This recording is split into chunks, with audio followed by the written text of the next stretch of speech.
परमात्मा के शासन को पाने के पश्चात हर एक भव्य जीवात्मा आत्मा कल्याण करके परम पद को प्राप्त करना चाहती है। मनुष्य जन्म मिला है परम पद को प्राप्त करने के लिए। हमारी सम्यक आराधना साधना उपासना ही हमें अपने जीवन के अंदर परम पद को दिला सकती है। दूसरा कुछ भी संसार के अंदर दिलाने जैसा नहीं है। मनुष्य को अपने जीवन के अंदर समझना चाहिए कि सम्यक आराधना क्या होती है, सम्यक आराधना साधना और उपासना हमारे जीवन का क्या बिंदु है। सबसे पहले तो ये सम्यक यानी कि परमात्मा के बताए अनुसार हमारे कर्तव्य को निभाना। परमात्मा ने जो जो कुछ बताया उस कर्तव्य का निर्वाह करेंगे तो ही हमारे जीवन के अंदर सम्यक आराधना साधना उपासना बन सकती है। व्यक्ति के जीवन के अंदर देखना चाहिए कि हम अपने परमात्मा के प्रति कितने वफादार और परमात्मा अपने जीवन के लिए हमारे लिए क्या क्या उपयोगी तत्व बताए हैं। जैसे कल का विषय चल रहा था, मैं कौन हूं, मेरा क्या है। अपने अंतर आत्मा से पूछो कि मेरा क्या है।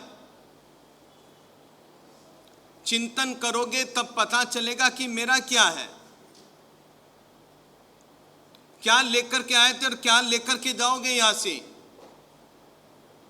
जिस दिन जन्म हुआ तो भी कुछ लेकर के नहीं आए, और जिस दिन यहां जाएंगे तब तक हम भी कुछ लेकर के जाने वाले नहीं है। इसके बीच का जो जीवन है वो ही अपना जीवन है। अब आप स्वयं चिंतन कीजिए कि मेरा क्या है और आज की तारीख के अंदर मेरा कर्तव्य क्या है। आप लोगों का कर्तव्य क्या है, किस तरह से अपने कर्तव्य का निर्वाह करते हो आप अपने जीवन के अंदर। व्यक्ति के जीवन के अंदर होना चाहिए कि मैं मेरे कर्तव्य का निर्वाह करूं। मेरा क्या और मेरा कर्तव्य क्या है। परमात्मा परूपी धर्म की आज्ञा को सिरोधार्य करना ही मेरा कर्तव्य है। हम आज की तारीख के अंदर परमात्मा की आज्ञाओं को कितना मानते हैं। परमात्मा की आज्ञा को मानते हैं या हम हमारी मन मर्जी से जो धर्म की आराधना साधना करते हैं वही हमारा धर्म है, क्या उसी को मानते हम लोग। व्यक्ति के मन के अंदर एक भाव जगना चाहिए कि नहीं, मुझे मेरे कर्तव्य का निर्वाह करना है। मानता हूं संसार का यापन आप लोग करते हो, संसारिक व्यवहारिक जीवन आपके लिए अत्यंत उपयोगी है, लेकिन धर्म के लिए भी आपके कुछ कर्तव्य होते हैं। और हम हमारे धर्म के लिए क्या कर्तव्य निभाया है। क्या कभी आप लोगों ने पूछा अपने अंतरात्मा से कि मेरा क्या कर्तव्य बनता है। यहां आते हो, बैठ करके सुन करके जलत जाते हो। आत्मा अवलोकन करोगे, उसका चिंतन मनन करोगे तब पता चलेगा कि मुझे मेरा क्या कर्तव्य है। अपने आप से पूछो कि मैं परमात्मा की आज्ञाओं को कितना मानता हूं। जब तक हम हमारे जीवन के अंदर परमात्मा की आज्ञाओं को सिरोधार्य नहीं करेंगे, परमात्मा की आज्ञाओं को अगर साइड लाइन कर डाले तो याद रखना कि जीवन दुर्गति की ओर चला जाएगा। क्या है आप लोगों का कर्तव्य। कर्तव्य को जानोगे तब पता चलेगा मेरा कर्तव्य के धर्म की आराधना साधना करूं, परमात्मा के बताए मार्ग का अनुसरण करूं। अनुसरण करूंगा तो ही मैं अपने कर्तव्य का निर्वाह कर पाऊंगा। मेरा यह भी कर्तव्य बनता है कि मैं कुछ धर्म का अनुरागी बनूं। मेरे परिवारजनों को, मेरे सगे स्वजन परिजनों को मैं भी धर्म के कर्तव्य के ऊपर आरूढ़ करूं। पहले तो धर्म हमारी रोम रोम के अंदर बसना चाहिए। परमात्मा मेरे जीवन के रोंगटे रोंगटे में बस जाए तब लगता है कि मैं परमात्मा का अनुयायी बन सकता हूं। खाली कहने मात्र से परमात्मा का अनुयायी नहीं है। आप लिख तो डालते हो हम जैन है जैन है जैन है। जैनों का क्या कर्तव्य आपका। पूछो अपने आप से तब पता चलेगा आप लोगों को कि हमारा कर्तव्य क्या है।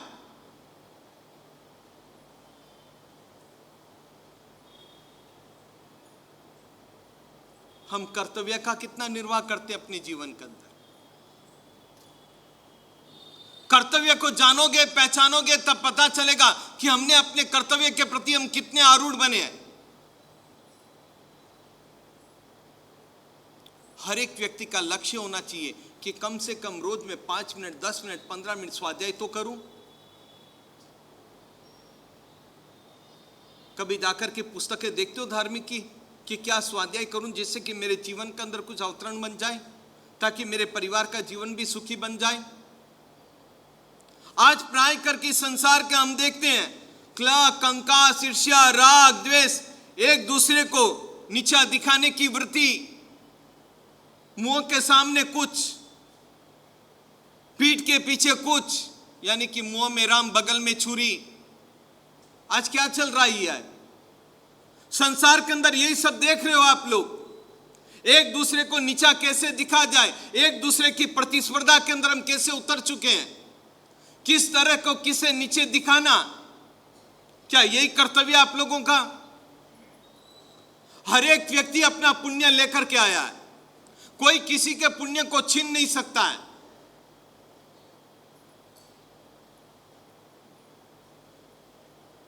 राजा सिद्धराज ने कुमारपाल को मरवाने की कितनी कोशिश की थी।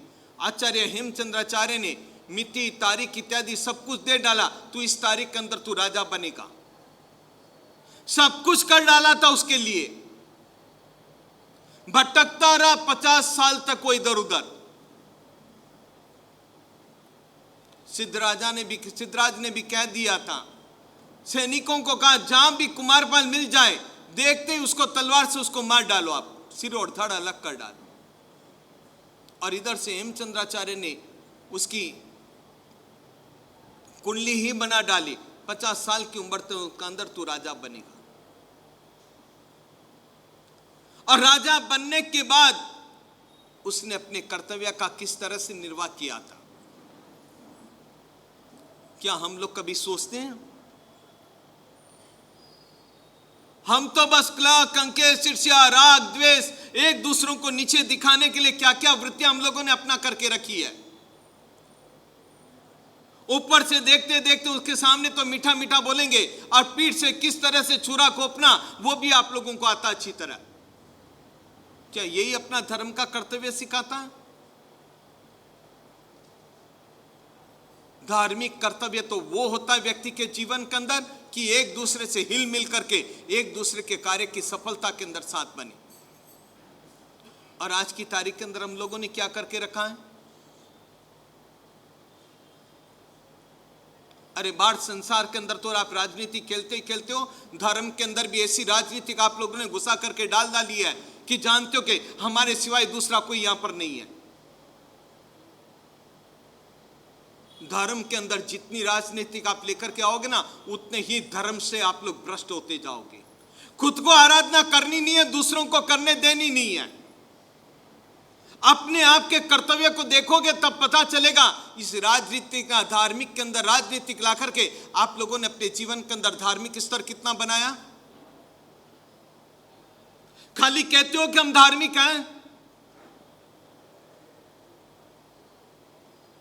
जो इस गंदी राजनीति को खेलते हैं उनको जाकर के पूछो, पंच प्रतिक्रमण आता है आपको?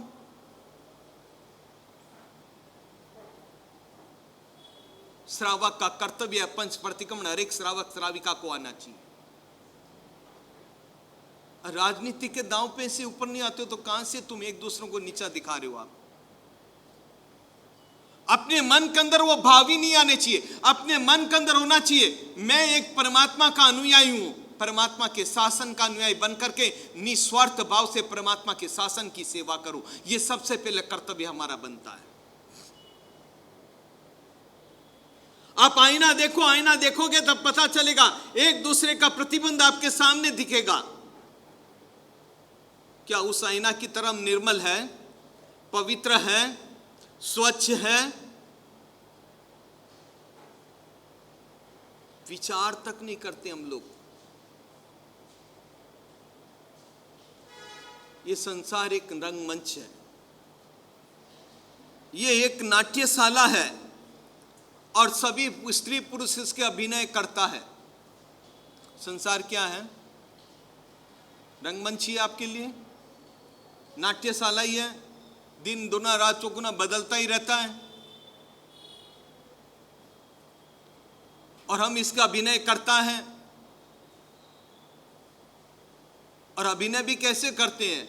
जैसे कि बिल्कुल रूबरू अभिनय करते हैं, दिखाने में कुछ और। हाथी के दांत दिखाने के अलग होते हैं, चबाने के अलग होते हैं। और हमारी स्थिति क्या है? किस कर्तव्य का पर हम आरूढ़ बन चुके हैं? कुछ नहीं है, अपना याद रख लेना। जिस दिन मौत के मृत्यु के ग्रास बन जाओगे, फिर क्या लेकर के जाओगे आप? आज तक कोई भी व्यक्ति, ऐसा कोई व्यक्ति नहीं हुआ जिसने कि अपनी मन की इच्छाएं पूरी करके यहां से गया हो। आज तक कोई भी ऐसा व्यक्ति नहीं है जो अपनी मन की इच्छाएं पूरी करके गया होगा। बस इस नाट्यशाला के अंदर नृत्य करते रहते हैं, करते रहते हैं, करते रहते हैं। क्या है आपका कर्तव्य? कर्तव्य का निर्वाह क्या किया आप लोगों ने? क्या कभी हम लोग इन बातों का चिंतन करते हैं? गौर से चिंतन करोगे ना, तब पता चलेगा आप लोगों को इन बातों से हमें क्या मिलता है। और हम तो सोचते ही नहीं है। और आज की तारीख के अंदर दुनिया धन और संसारिक जितने भी संसारिक साधन है उसके अंदर हम लोग सुख मानते हैं, सुख का आभास मानते हैं। ये तो खाली सुख का आभास है, कोई सुख नहीं है आप लोगों के पास। आप तो अपने अपने जानते हो कि हम तो सुख के अंदर जी रहे हैं। ये आपके मन की एक बहुत बड़ी भ्रांति है। ये वास्तव में सुख नहीं, सुख का केवल आभास है। और सुख के आभास के अंदर हम लोग जी रहे हैं। आज की तारीख के अंदर हम तो केवल एक भ्रांति के अंदर जी रहे हैं। और भ्रांतियां भी ऐसे अपने जीवन के अंदर लगा करके रखी है कि उससे बाहर निकलने तक की चेष्टा नहीं करते हैं। अपना कर्तव्य क्या है? कर्तव्य का निर्वाह कीजिएगा आप लोग अपने जीवन के अंदर। कर्तव्य को जानोगे, पहचानोगे, तब पता चलेगा कि मैं परमात्मा का अनुयायी हूं, परमात्मा के शासन को मानने वाले एक श्रावक श्राविका हूं। मेरा क्या कर्तव्य है? उस कर्तव्य के प्रति हमको आरूढ़ बनना है। सबसे पहले तो हमारा कर्तव्य है राग द्वेष से दूर हटे। दूसरा कर्तव्य है हम लोग परमात्मा के जिन शासन के सच्चे अनुयायी बनकर के जिए, उसमें किसी भी प्रकार का कोई स्वार्थ नहीं चाहिए। उस कर्तव्य के प्रति आरूढ़ बनोगे ना, तब पता चलेगा कि हमारा क्या कर्तव्य है। जिन शासन की निस्वार्थ भाव से सेवा करना, यह सबसे बड़ा कर्तव्य हमारा है। किसी भी प्रकार का कोई स्वार्थ नहीं होना चाहिए। मैं करूंगा तो ही होगा, यह मन की भ्रांति है। शासन जयवंता है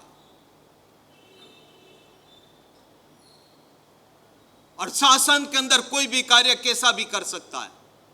अपने मन के अंदर एक भावों को उज्जवल बना करके रखिएगा। मन के भावों को निर्मल उज्जवल बनाओगे, तब पता चलेगा आपका कर्तव्य क्या है। कर्तव्य के प्रति जागरूक रहना चाहिए। और कर्तव्य के प्रति व्यक्ति जागरूक रहता है, हर समय वो अपने जीवन के अंदर उत्साहमय जीवन को जीता है। उसके जीवन के अंदर उत्साह, उल्लास, उमंग बनी रहती है। नहीं, मैं परमात्मा का अनुयायी, परमात्मा के शासन का कार्य मुझे करना है। ऐसे कर्तव्यों के प्रति आप आरूढ़ बन करके जिएगा। परमात्मा का शासन आपको बार बार नहीं मिलेगा। आप लोग ये चाहते हो कि प्रभु के अंदर मनुष्य जन मिल जाएगा, भूल जाना अपने लोग किस तरह के क्या क्या कैसे कैसे कर्म करते हैं। कर्म के कारण हमारी गति भी निश्चित बन जाती है। मनुष्य जन भी मिल जाएगा ना, परमात्मा का शासन मिलेगा कि नहीं मिलेगा, वो भी हमें एक भ्रांति है।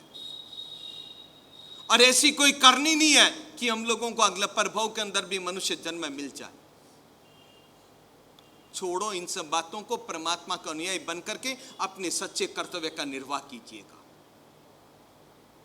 कुछ भ्रांतियों के अंदर जीना नहीं है। संसारी सुख है ना, जितना भी आप लोगों को धन और सुख, ये आप लोगों को लगता सुख है, ये कोई सुख नहीं, सुख का भास है आप लोगों के लिए। और हम इस भ्रांति में जीतेंगे, हम सब कुछ, हम कुछ भी कर सकते हैं। भूल जाना, शासन जयवंता है। शासन के अंदर कोई ना कोई हीरे पकते ही रहते हैं कार्य करने के लिए। इसलिए संसार के प्रति अपने कर्तव्य को निर्वाह करके आप और हम सभी जन परम पद तक पहुंचे। इसी मनोभावना के साथ जिना के विरुद्ध कुछ कहो तो मनोवचन काय से मिच्छामि तु। जिनका 28वां निर्वाण कल्याणक अपन इस वर्ष मना रहे हैं। ऐसे परमात्मा देवादिदेव भगवंत का नाम पार्श्व कुमार था, न कि चिंतामणि पार्श्वनाथ, न कि शंखेश्वर पार्श्वनाथ, न कि नागेश्वर पार्श्वनाथ, न कि कोका पार्श्वनाथ, न कि नवखंडा पार्श्वनाथ। श्री पार्श्व कुमार जी का नाम लगभग जब जब भी वर्तमान शासनपति श्रमण भगवान श्री महावीर स्वामी जी ने जब जब भी उनका नाम लिया, उस नाम के पहले परमात्मा ने एक उनको विशेषण जरूर दिया, और वह विशेषण था पुरुषादानीय। ये कहानी, छोटी सी कहानी, मैं उस अवसर को ध्यान में रख करके कह रहा हूं, जो अवसर अपन लोग देवादिदेव परमात्मा श्री नेमिनाथ स्वामी जी को लेकर के कल पूरे के पूरे लुधियाना के स्तर पर मनाने जा रहे हैं। ठीक है, स्थान कोई अलग अलग नहीं होगा, स्थान यही होगा, मगर मैं जो अभी कहानी कह रहा हूं केवल उसी कल के अवसर को लेकर के कह रहा हूं। पार्श्व कुमार जी की आत्मा देवलोक में थी।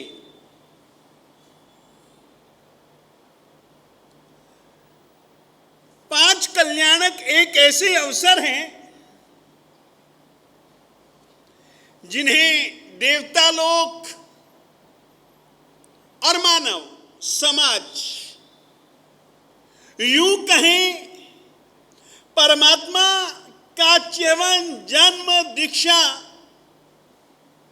केवल ज्ञान और निर्वाण किसी एक जीव जाति के लिए नहीं होता। उनकी जीवन की ये पांचों घटनाएं उत्तरोत्तर उस आत्मा के विकास के रूप में सभी जीवों के लिए होता है। च्यवन की अपेक्षा जन्म का महत्व अधिक है। जन्म की अपेक्षा दीक्षा की अपेक्षा केवल ज्ञान का, और केवल ज्ञान की अपेक्षा भी निर्वाण का। तो ये उत्तरोत्तर उनके विकास का क्रम है। उनके जीवन का यह विकास क्रम हम लोगों को भी किस किस रीति से आत्म विकास साधना है, उसके लिए एक आदर्श है, उसके लिए यह एक प्रेरणा है कि मानव, यदि तू भी हमारे समान पूर्ण रूपेण कर्म विशुद्धि और आत्म विकास चाहता है, तो ये क्रम है तेरे लिए। जन्म तक तो अपने पर अधीन है, मगर यदि जन्म के बाद लगे कि ये तो भोग, वासना, कषाय, ये राग द्वेष मोह दल दल हैं, इसमें उलझ जाने के बाद निकलना बहुत कठिन है, और ये निस्सार हैं।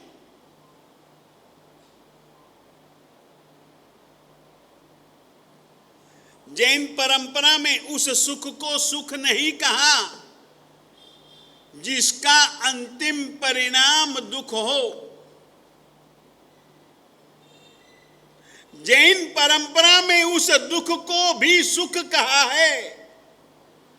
तत्काल भले दुख महसूस हो, परंतु यदि उसका भविष्य में परिणाम सुख है तो वो दुख नहीं, सुख ही है।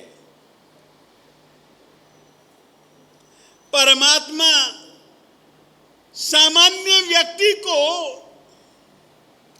किस तरीके से मुक्ति तक पहुंचने का प्रयास कैसे करना है, वो उपदेश 5 कल्याणकों की कहानी है। कल परमात्मा श्री नेमिनाथ स्वामी जी का अपन लोग जन्म कल्याणक मनाने वाले हैं। पार्श्वनाथ स्वामी जी का एक विशेषण पुरुषादानी है। वो इसीलिए ठीक है, पुण्य तो सभी तीर्थंकरों का उत्कृष्ट होता ही है, और सबसे ज्यादा उत्कृष्ट पुण्य की निशानी अगर किसी कर्म में दिखती हो तो वह तीर्थंकर नाम कर्म है। तीर्थंकर नाम कर्म सबका समान होने पर भी कर्मों की दुनिया में, कर्मों के भेद प्रभेदों में, कर्म की मूल प्रकृति और उत्तर प्रकृति में एक कर्म है जिसका नाम है आदेय नाम कर्म। क्या नाम है उसका? आदेय नाम कर्म।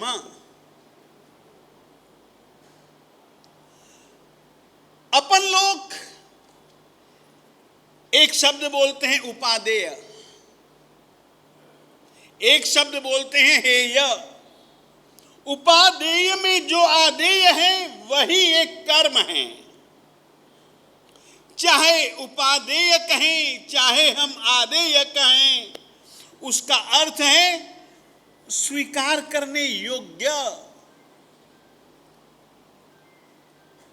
उस समय जितने भी आत्मा थे, परमात्मा श्री पार्श्वनाथ स्वामी जी जिस किसी को कुछ भी कह देना, वो हाथ जोड़ करके अपने लिए हित कर मान करके तुरंत स्वीकार कर लेता था। उनकी आज्ञा के सामने, उनके आदेश के सामने, उनके भाव और निर्देश के सामने कोई कुछ भी विचारने योग्य मानता ही नहीं था। बस मालिक ने कह दिया ना, बात खत्म है। करना है तो वही करना है जो उसने कहा है। ये परमात्मा श्री पार्श्वनाथ स्वामी जी की आज्ञा के प्रति, उनके निर्देशन, उनके संदेशों के प्रति ये भाव सामान्यतया सभी जनों में रहता था।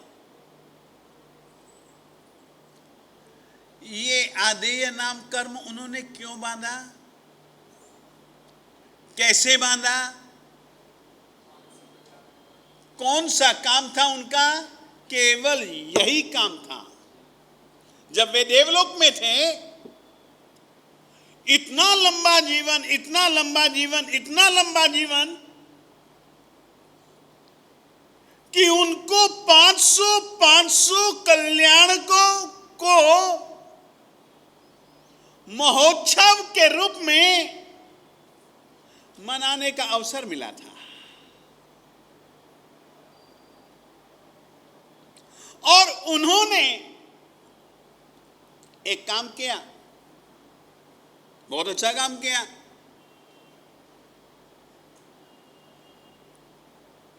इत्र बनाना अच्छी बात है,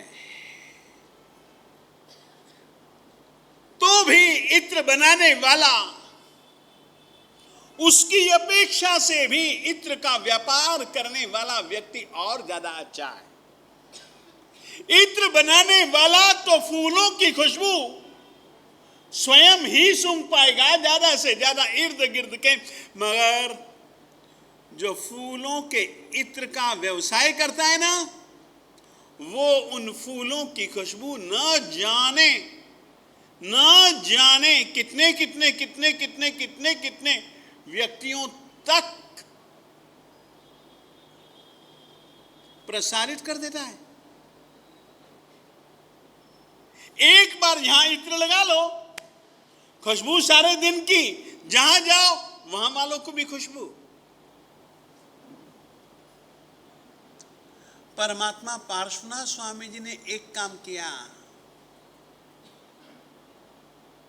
वो यही काम किया, खुद कल्याणक मनाते ना तो शायद इतना पुण्य इकट्ठा न कर पाते।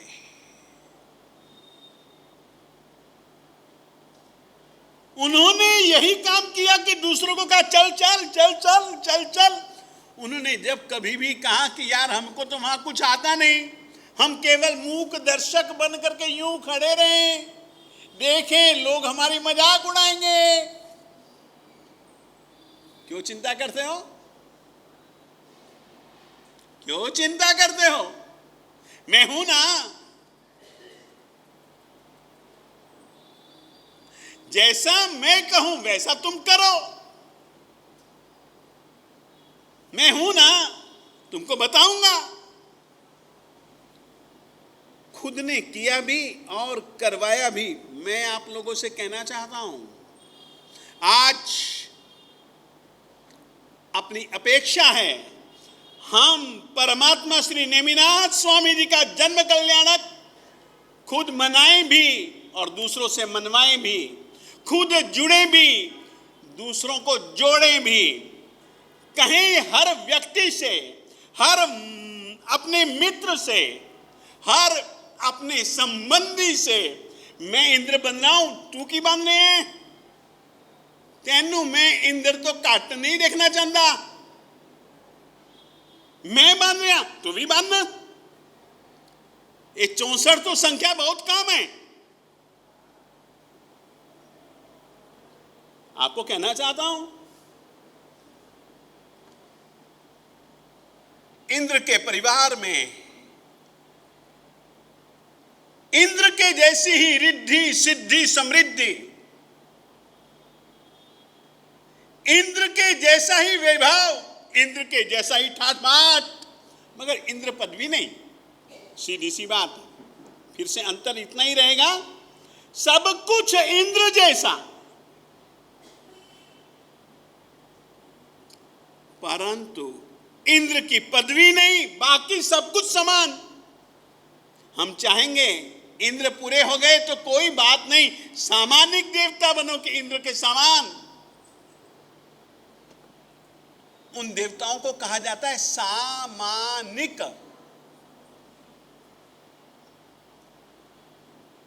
यदि इंद्र पूरे हो गए तो राजेश को कहो हमको सामानिक। हम कैसे छोटे होंगे?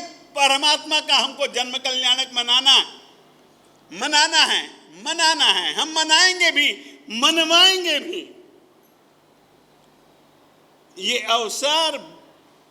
अवसर नहीं ऐसो बार बार।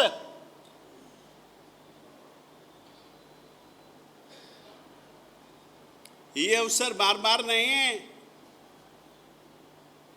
इंद्र ना सही, सामानिक ही सही। अरे सामानिक भी नहीं, पार्षद ही सही। इंद्र की पार्षदा में बैठने वाले हम देवी देवता तो बने।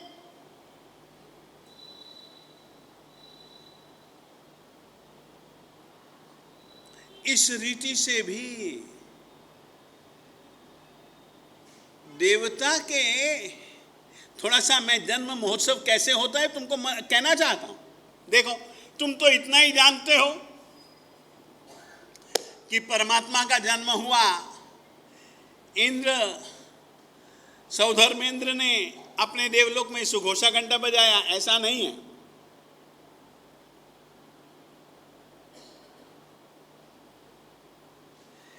इंद्र बनने का सौभाग्य कितना उत्कृष्ट कोटि का, ऐसा नहीं है। 64 के 64 इंद्र अपने अपने देवलोक में परमात्मा के जन्म के समय घंटा बजाते हैं, घंटा बजवाते हैं।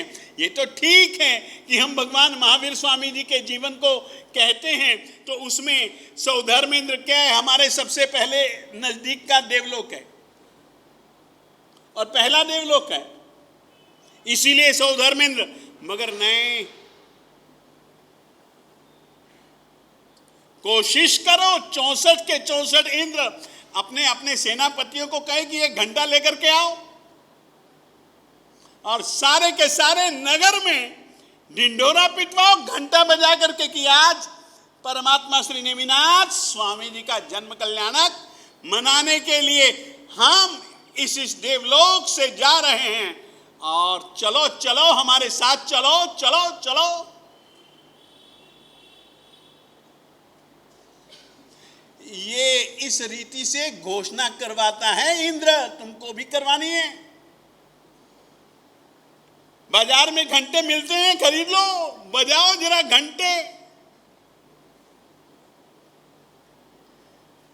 आगे बढ़ते हुए कहता हूं, ये जन्म कल्याण के समय की तुमको मैं घटनाएं बतला रहा हूं। हम वैसा चाहते हैं, कुछ मालिकों की भक्ति में भी थोड़ा सा खर्च करो रे, भोग विलास में तो अपन लोग करते ही करते हैं, भक्ष्य अभक्ष्य खाने पीने में अपन लोग करते ही करते हैं।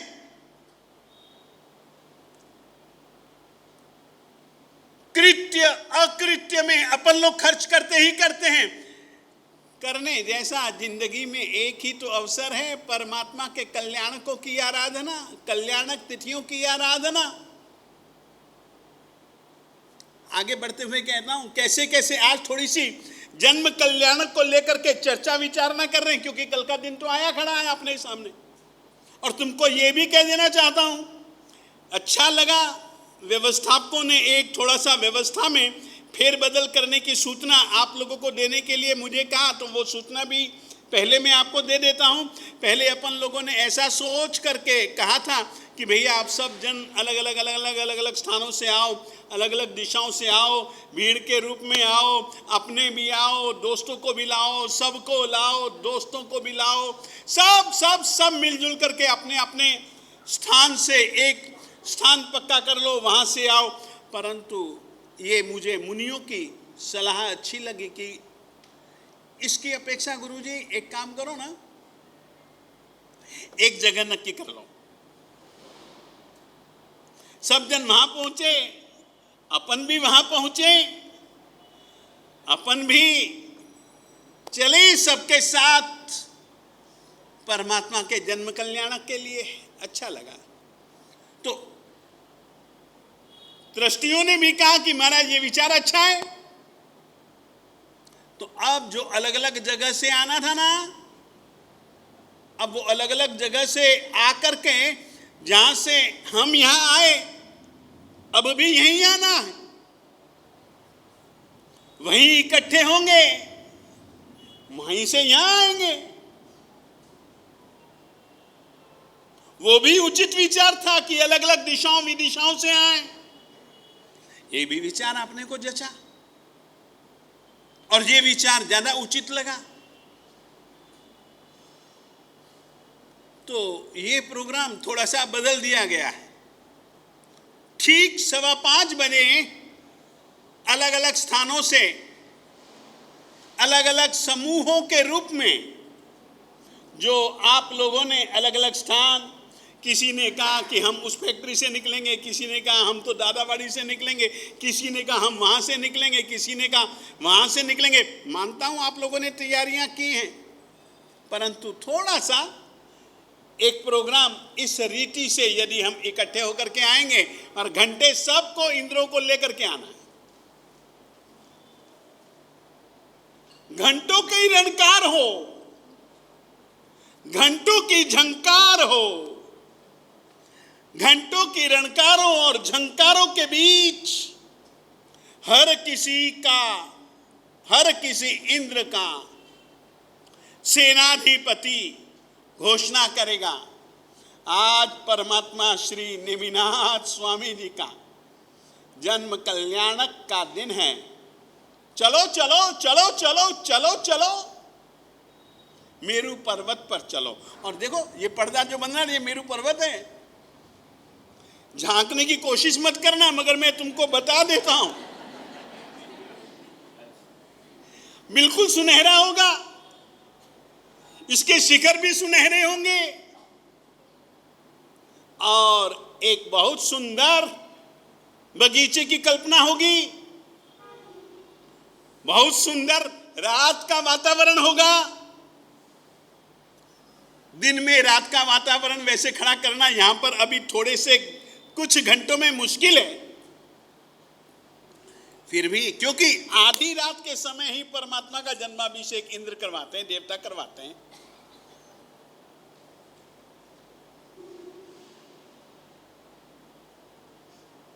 तो ये सब कुछ होगा। तो जो अपन लोगों ने एक प्रोग्राम, वो जो सोचा था वो भी ठीक था, गलत नहीं था, परंतु लोगों की वृत्तियों को देखते हुए ये एक प्रोग्राम में अंतर आप नोट्स कर लीजिएगा। राधेश, समाचार सब तक पहुंच जाना चाहिए। हाँ, तो मैं अब जन्म कल्याणक को लेकर के तुमको बतला रहा हूं। 56 दिक् कुमारिकाएं प्रसूति कर्म करने के लिए सबसे पहले आती है। हम भी चाहेंगे सबसे पहले हमारे वहां पर 5:15 या 5:30 बजे माताओं बहनों का 56 दिक् कुमारिकाओं के रूप में सज धज करके आए। एक एक दिक् कुमारिका के साथ हजारों देवियों का परिवार होता है। आपके उस दिन यानी कि कल आपको सज धज करके अपनी सभी सहेलियों के साथ में एक ही जगह इकट्ठे होना है। हो सके किसी के हाथ में चामर हो, किसी के हाथ में शीशा हो, किसी के हाथ में पंखा हो, यानी कि ये जिस तरीके से अपन स्नातक महोत्सव मनाते हैं, कोशिश करना, कोई लाजमी नहीं है, परंतु लाजमी समझना। क्योंकि जब अपन लोग इतनी तैयारी कर रहे हैं, सारे के सारे नगर को सजा रहे हैं, यही तो नगर है अपना, यही तो अपना मेरू पर्वत है, सब कुछ कर रहे हैं, तो फिर ये थोड़ी सी भी कमी हम क्यों रखें जी?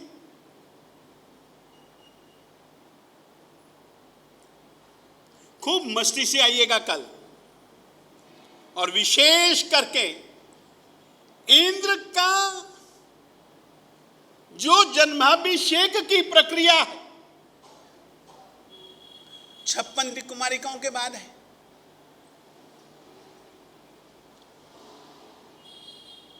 सौधर्मेंद्र उसके बाद में ही आता है।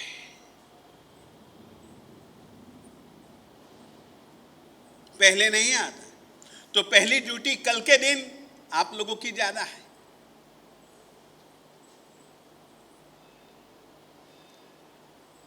छप्पन दिक् कुमारिकाएं भले चली जाएं प्रसूति कर्म करके, आप लोगों को तो कहीं जाने वाने का हम नाम ही नहीं कहेंगे। आपको तो जुड़े जुड़े रहना है अंतिम पल तक। फिर उसके बाद में देवताओं का काम चालू होता है। और देवताओं में से भी सबसे पहला काम सौधर्मेंद्र का, पहला देवलोक का ना, वो घंटा बजवाता है और उसके घंटे का नाम है सुघोषा। सुघोषा घंटा चालना अनंतरम सकल सुरा सुरेंद्र स समागत्य सविनय मरहत भट्टारकम गृहीत्वा, जो वो गोद में उठाना है ना, गृहीत्वा गत्वा कनकाद्रि श्रृंगे, फिर वो मेरु पर्वत पर आता है। अपन लोग नेमिनाथ स्वामी जी को वहीं से लेंगे। नेमिनाथ स्वामी जी को सौधर्मेंद्र ग्रहण करेगा।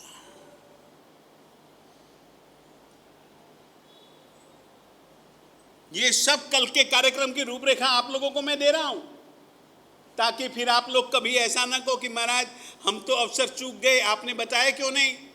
मैं कुछ अपने नाम पर ऐसा गलती अपराध लिखवाना पसंद नहीं करूंगा। तो 64 इंद्रों को वहां पर इकट्ठे हो ही जाना है और अपने अपने देव देवी परिवार के साथ में आना है। एक इस तरीके का आयोजन अपन यहां पर लुधियाना में देखना चाहेंगे। तो इस रीति से आप लोगों को तैयार होना है। जन्म महोत्सव कैसे मनाया जाता है मैं कह भी चुका हूं, और वो जन्म महोत्सव कैसा मनाते हैं तुम लोगों को कहना चाहता हूं। एक श्लोक है जो कि अपन लोग प्रातः काल में जब पुरुष प्रतिक्रमण करते हैं, श्रावक प्रतिक्रमण करते हैं, उस समय एक चैत्य वंदना हम करते हैं, जिसमें कि श्रावक समाज साधु महाराज भी एक श्लोक बोलते हैं, और वो श्लोक बिल्कुल जन्माभिषेक के आनंद का है। फिर से कहना चाहता, वो श्लोक परमात्मा के जन्माभिषेक में कितना आनंद आया,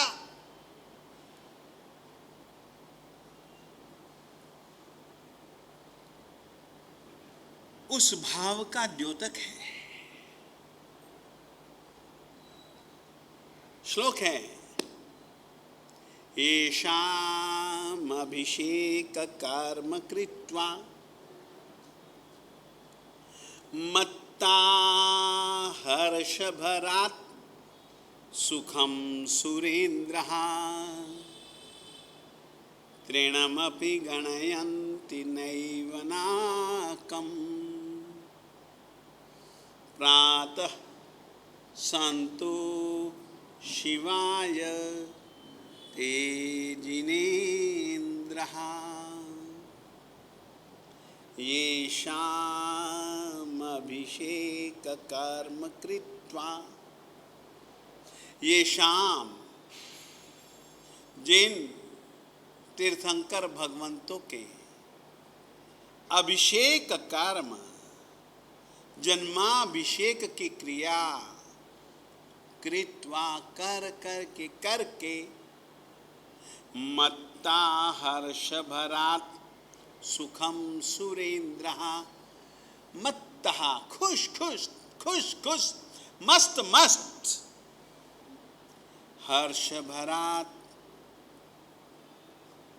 अभिषेक की क्रिया के बाद में जो एक हर्ष है,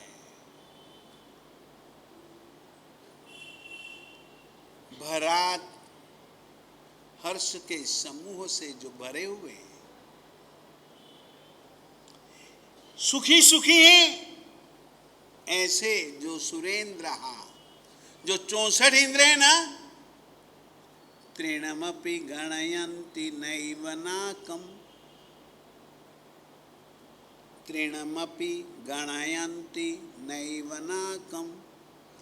नाकम यानी कि अपने स्वर्ग लोक को जो उनको परमात्मा का अभिषेक कर्म करते करवाते जो एक खुशियां हुई है ना, उस खुशी के कारण से तृणमपि गणयन्ति नैव नाकम्, उस खुशी के सामने वे नाकम स्वर्ग, अपने अपने स्वर्ग को तृणमपि नैव गणयन्ति, तिनके जैसा भी नहीं मानते। सोचिए कितने खुशहाल होंगे परमात्मा का अभिषेक करके। प्रातः सन्तु शिवाय ते जिनेन्द्रः,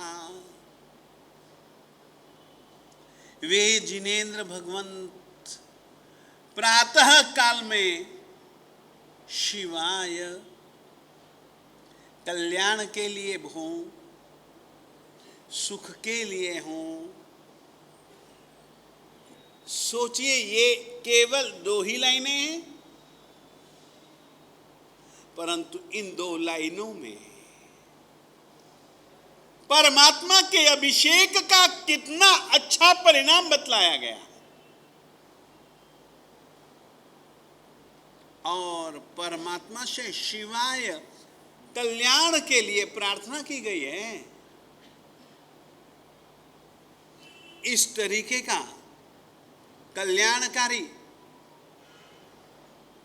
दुखापहारी, सुखकारी जन्म महोत्सव में आप लोग आएंगे कि नहीं आएंगे? आएंगे या नहीं आएंगे? पक्का? बिल्कुल? पुरुषों का आवाज ही नहीं निकल पाई कंठ से, देखो तो सही। आप लोगों का क्या विचार है? आएंगे ना? बस बहुत अच्छा। केवल आना नहीं है, लाना भी है। केवल जुड़ना ही नहीं है, जोड़ना भी है।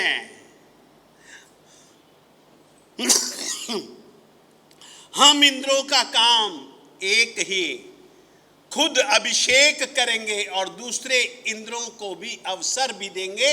इंद्र ही नहीं, दूसरे देवताओं को भी इस अभिषेक के कर्म में हम जोड़ेंगे। इंद्र भी सोचते हैं हम ही क्यों, ये भी तो हमारे साथी हैं, हमारे सामानिक हैं, हमारे पार्षद हैं, हमारे पुरोहित हैं, हमारे सैनिक हैं, हमारी प्रजा है। सभी जनों को भी अवसर देते हैं। हमारी देवियां हैं, सब मिलकर के देवियों का भी एक अभिषेक है। हम तो यहां इनको भी पूरा अवसर दे रहे हैं। बच्चों के लिए फैंसी फैंसी प्रोग्राम भी है। बच्चे तो प्रोग्राम की शान होते हैं, तो बच्चों के लिए फैंसी फैंसी प्रोग्राम भी रख। फैंसी फैंसी नहीं, सुबह सुबह 5:30 फैंसी ड्रेस, वो भी प्रोग्राम रखा है। बच्चे भी सज धज के आए, तुम लोग तो मुकुट मुकुट पहन करके आओगे, घंटे छेने वेने खटकाते हुए आओगे। परंतु बच्चों की दुनिया, खुशी उनकी बड़ी निराली होती है। तुम्हारी खुशी कभी भी पूरी नहीं, बच्चों की खुशी कभी अधूरी नहीं। वो पूरी खुशी निभाते हैं, पूरी खुशी दिखलाते हैं। देखो तो नहीं हो कैसे वो कूदते हैं।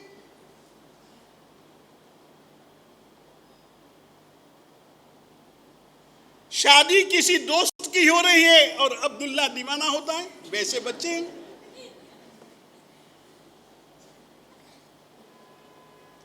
बच्चों को फैंसी फैंसी वो सब ड्रेसों में तैयार करके लाइएगा, वो सड़कों पर कूदेंगे। यानी कि ये सब के सब आयोजन में कोई कमी नहीं रहनी चाहिए अपन। और ये केवल ट्रस्टियों का ही प्रोग्राम है, ऐसा भी नहीं है। परमात्मा सबका है, हम सबका है। हम सब उनके लिए, उनके उपकार ऐसे हैं ना, अपन कभी भी उरीर्ण नहीं हो सकते। अतः कल का प्रोग्राम कुछ बदला है और ये प्रोग्राम में कुछ और जोड़ा गया है। तो इस तरीके से एक तो स्थान परिवर्तन, संयोग स्थितियों को देखते हुए, लोगों के उल्लास उमंग को देखते हुए, माताओं बहनों यानी कि देवियों के भी उल्लास उमंग को देखते हुए ये एक प्रोग्राम थोड़ा सा बदला है। स्थान जहाँ से जुलूस चालू हुआ था वही रहेगा और सभी जनों को, पहले देवियों को आ ही जाना है, फिर उसके बाद ये इंद्र देवता बाद में आते हैं। एक अपन लोग कोशिश करेंगे इस रीति से समय पर, सही समय पर पहुंचना, सही समय पर वहां से निकलना, सही समय पर यहां पर आना, सही समय पर अपना आयोजन, अपनी क्रिया प्रारंभ कर देना, ये सब कुछ रहेगा। और सभी जनों का इसमें हमको ठंडा ठंडा नहीं, गर्मी का मौसम है, थोड़ी सी उष्मा और उष्णता चाहिए। हम गर्म जोशी के साथ इस परमात्मा के जन्म महोत्सव को मनाएंगे। आप लोगों को, क्योंकि अब कल का दिन ही है, कल हम सब मुनिजन भी वहां पर परमात्मा के स्वागत के लिए हम मुनिजन भी पहुंचेंगे और आप लोग भी पहुंचे। सौधर्मेंद्र 5 रूप, एक ही सौधर्मेंद्र, सौधर्मेंद्र के दूसरे 4 रूप, 4 रूपों में उसके साथ में ही वही 4 रूप ही रहेंगे। छोटी सी तस्वीर जो हमारे साथ में रहने वाली है वो बैनर भी अब हम आपको दिखलाते हैं, क्योंकि ये जन्माभिषेक की सब तैयारियां हैं। इंद्र कैसे जन्माभिषेक मनाता है। ओ अरे यार उठ यार गौतम, हाँ बस है भाई, हाँ बस बस बस वहीं से दिखला दो रे, नीचे थोड़ा सा कर दो।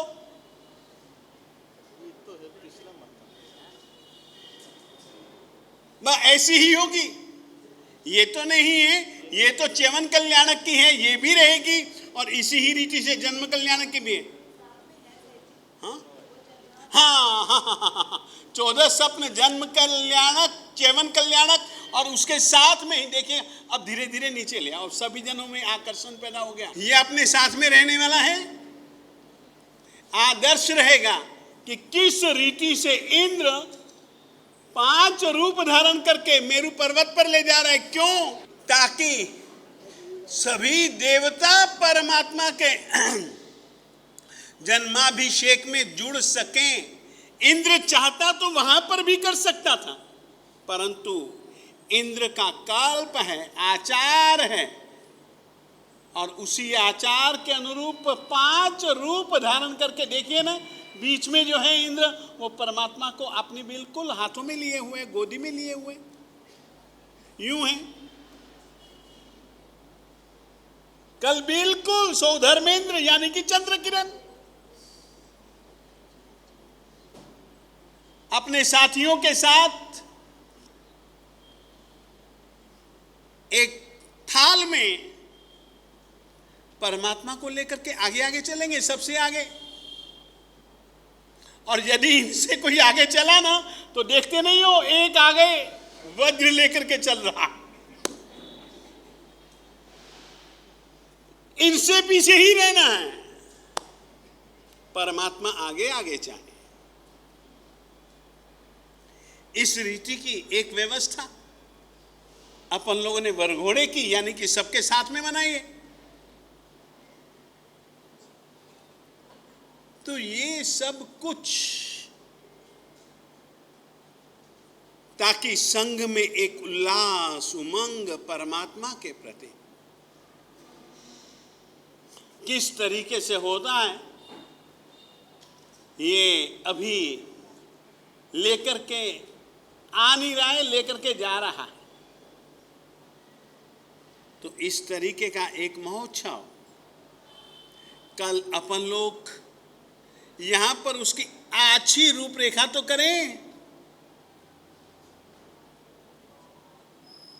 तो 64 इंद्र समय पर पहुंचे।